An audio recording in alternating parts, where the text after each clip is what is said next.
Cheers to great food and better beer.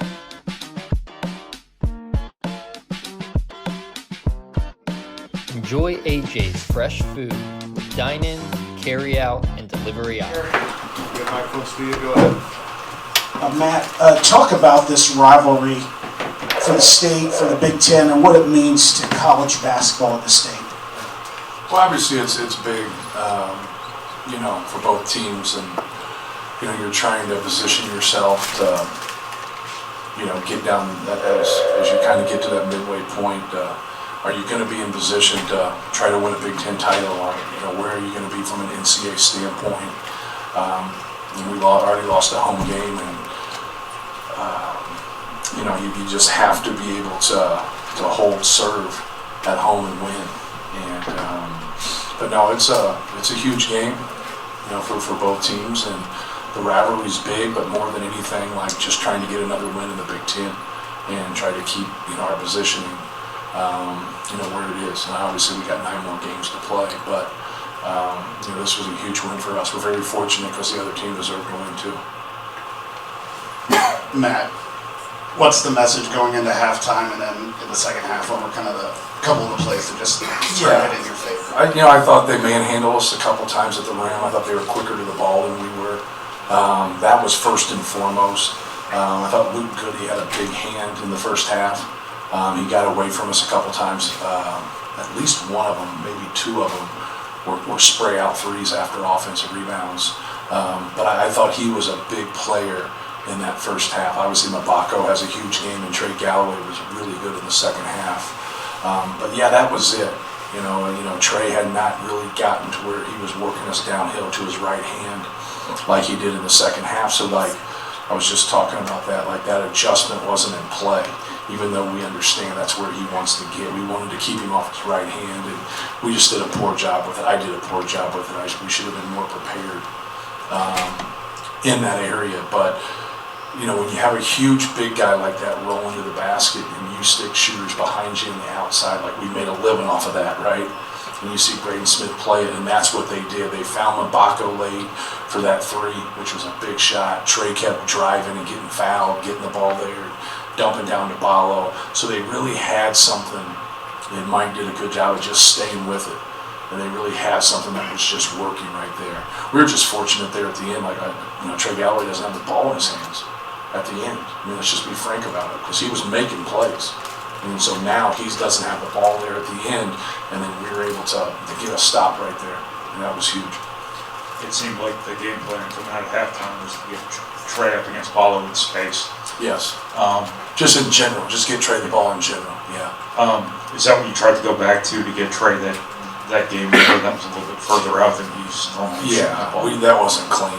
And so we come off of it and they stick us and they play good defense right there. Then we wanted to throw back and just go in and have a deep post up, and that wasn't. We were very fortunate there. Trey makes a great play, but give Indiana credit because they pushed him out and made him make a tough, 15-foot jump hook. And he's a good player. Trey's a good player. He needs to come set on the screen so we can play him the whole game. Look at the box right there. He's a plus 21 in 26 minutes. He doesn't have those 2 fouls. We don't take him out. How does that adjust the game when we have a place to go with the basketball and make them play? Because the one thing that you want is you want to play off of Braden Smith and you want to play off of Trey Kaufman rim. Now it really brings value to other players that can shoot the basketball. But now when you're just playing off of Braden and you don't have a post-up guy there, that gets to be that makes it a lot harder on us. Matt, Jakari obviously had huge plays at the end of both halves and just seemed to have a lot of poise for a freshman in a game of this magnitude. Was that something you noticed about him before he got here, that he was kind of clutch and cool in those situations? Yeah, he's always made plays at the end of games, whether it's AAU or for Grayson, his high school team. He's always a guy that's wanted the basketball and made plays. You can see how he's starting to get more comfortable out there, on both ends of the court. But I thought he was really good tonight. They have a slight rebounding advantage, but just, I guess pound for pound overall, physicality-wise, what do you think you got out of your team tonight? Yeah. Well, I thought we hung in there. I think if you look at what was our biggest strength is being able to force them into 20 turnovers. I think that's what they got to look at. and want back. Like if they just have 15 turnovers and have 5 more possessions, the game changes. We're looking at it from a rebounding standpoint. So I think we out-rebounded by 1 in the second half, but they had us by 7, I think, in the first half. So I normally go to the possession piece of it more than anything. But, hats off to them. They deserve to win. Both teams deserve to win. Like, we were very, very fortunate, to win the game. So, like, going back, like, you got to look at wins sometimes like losses, not in terms of, because you feel good about it. You know what I mean? Like, one possession and they win, you feel awful about it. But we have to do a better job rebounding. When we get into rotations and then we have to rebound, that gets a little bit hard for us. But I didn't think we were quick to the ball. I didn't think we had enough jumpers. You got to jump. You got to go get it. Like, we had guys looking. Like, sometimes, people that are mammoth like that are space eaters, like they'll get you to freeze with their contact. They'll just get you to nail your feet to the ground. But like, that wasn't always happening. All right, you're just dealing with one guy. There's 4 guys out there. We didn't have enough guys, flying in there. I thought it was better in the second half, but it still has to be more consistent. Matt Raleigh gets the technical in the first half. Freshman in his first Purdue game. Is that just a teachable moment? Just something quick? I still don't know what happened. They just said he just kept talking. I said he was one of the nicest kids I've ever coached.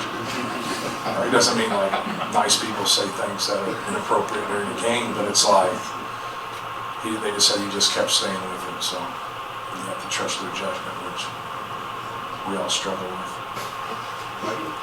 Matt, the second time in the last 3 games you've had to deal with foul trouble. Yeah.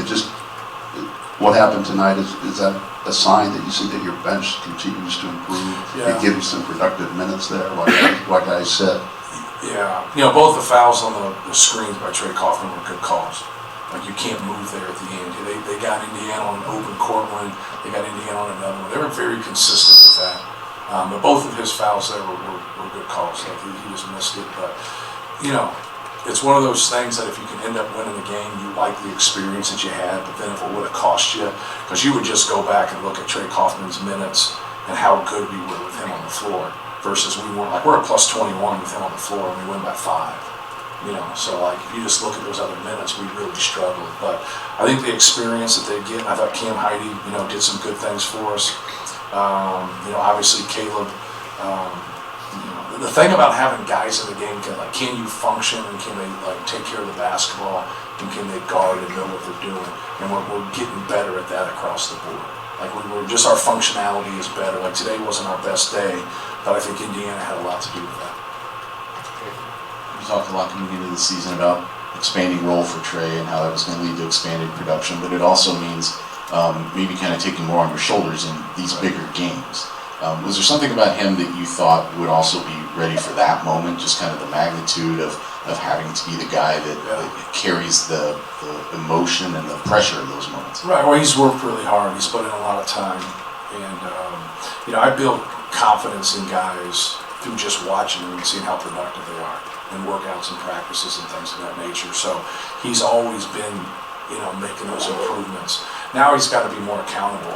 Like, you can't leave the game right there on something. Sometimes you get to where you compete, like you go get a ball, someone slides under you, and you just go over their back, but you didn't intend to do that. When you're setting a screen, you're intending to set a screen. Like, be legal. And we spend a lot of time on screens. It's very important for how we play. But, you got to be legal. Like, that accountability is where he's got to grow because we need him to stay in the game. And then he doesn't like the shuffling back and forth. Well, what the hell are you supposed to do? You got to protect somebody that means so much for you, but then we don't get him back in there. We're not winning that game, right?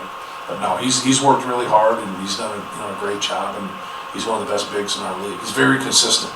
Like, in the games that he struggles, you're like, man, he's just got to be better. Then you look at the box score and he's got 17 and 8. He's really been consistent for us. Could you go into that last possession, kind of when Indiana's on the floor, with Jakari just able to get in front of Rice and just have good defensive position? That's what you're hoping, at that point, and he limits himself by coming up the side of the court, so then you can load up a little bit, but he didn't get deep enough, with that drive, and so, you're on the move, So like you got to be able to guard them and to load up right there. And that was like for us, like our concern in that situation would have been Trey Galloway. Like that was who was torching us. Like he was getting to the rim, he was making plays. He was the guy that was feeling it, and Mabako was just steady. Like he was steady the whole game. I don't know, he ends up having 25, but he was like consistent. Had a good first half, had a good second half, and he really got it. So the guys that were getting us, don't have the ball in their hands, and so like now we want to keep that, and you're up against the clock. So we were, like I said earlier, we were very fortunate. Can you just put into perspective what Jakari and CJ's collective comfort, their improvement, whatever it might be, has meant to your team right now, whether it's CJ rebounding, Jakari defending, both of those guys being able to get out in transition? Yeah, just, being solid, and, it's really hard when guys, CJ starts and plays 17 minutes. I had him out way too much in the second half. I've done that a couple times, but it's hard because you're playing other guys. Like, you're trying to give guys that are playing well, that rhythm, and I get him out of rhythm. But no, they both improved defensively. Their ball pressure has really helped us. We lead the Big Ten in forced turnovers, and I think anybody that covers us would laugh at that, 6-7 weeks ago, me included. And they just kept getting better. They've kept improving, and now they give us something that we didn't have earlier in the year, but they're also learning to be consistent sometimes with inconsistent minutes. They both play 17 to 21 minutes, and Miles plays 10 minutes. That's hard, man. When you play 35 minutes, you get a feel for what's going on out there. But they've really given us a punch, and they've done a lot of little things for us. CJ has 0 turnovers, and G has 0 turnovers. So being able to play the game, not turn the ball over, and do a good job defensively, really helps us. Thank you, guys. Thank you.